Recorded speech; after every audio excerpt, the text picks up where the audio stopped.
that God has made himself known to mankind by both general revelation and specific revelation. And hopefully from just looking at that so far, we can dismiss the notion that our faith as Christians is a blind faith, as some would say at times.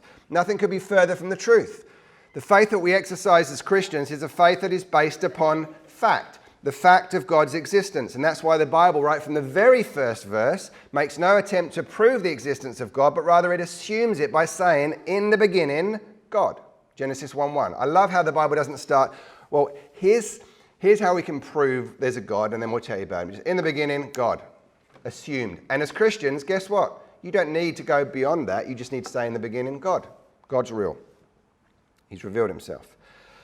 Just because we're unable to have a full understanding of God's nature or how he operates, we can still maintain a reasonable and rational faith in his existence because he's revealed himself in so many ways.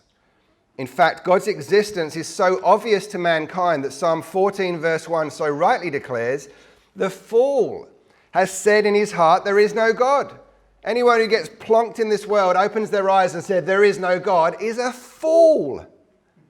But they're seen today as being the pinnacle of intellectualism. The clever people say there is no God. It is foolish to say there is no God, just like it would be foolish for a man to say there is no gravity as he jumps off a 12-story building to his death.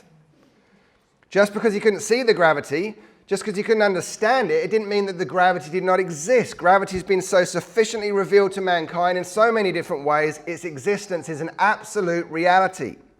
Likewise, the faith that God expects us to have is not a blind faith because he has sufficiently revealed himself in enough ways to make his existence an absolute reality.